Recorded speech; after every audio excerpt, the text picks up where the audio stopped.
আসসালামু আলাইকুম। আজ আমি আপনাদের মাঝে শেয়ার করব নানি দাদিরা যেভাবে ইলিশ মাছ রান্না করতো সেটা। যদিও এখন তারা নেই, তাদের হাতের রান্না খুবই মিস করি। ওইখান থেকে আমি দুইটা মাছ নিয়েছি। মাছ দুইটা ভালোভাবে কেটে হলুদ এবং মরিচ আর লবণ দিয়ে মাখিয়ে রাখবো। আর আমি সবজি নিয়েছি আলু, সিম আর টমেটো। এগুলো এরকমভাবে সাইজ করে কেটে নেব। তারপর ধুয়ে নিয়েছি। তারপর আমার ইলিশ মাছের টুকরোগুলো কিন্তু ভালোই বড় বড় হয়েছে। তারপর একটা প্যানের ভিতরে তেল আর পেঁয়াজ দেব।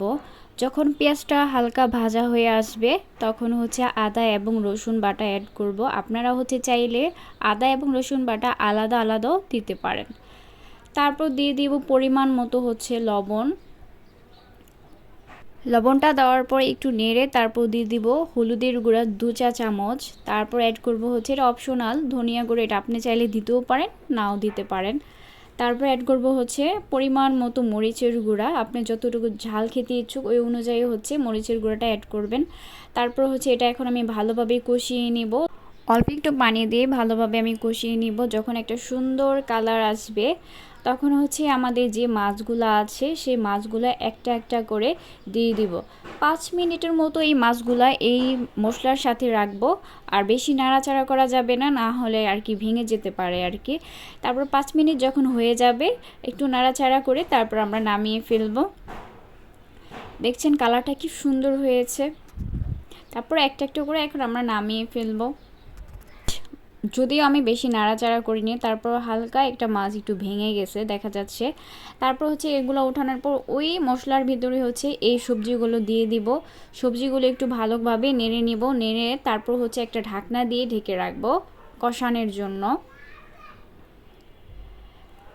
তারপর যখন কষানো হয়ে যাবে আর একটু উঠিয়ে নেড়ে নেব। তারপর পরিমাণ মতো পানি অ্যাড করতে হবে, আপনি যতটুকু ঝোল খেতে ইচ্ছুক।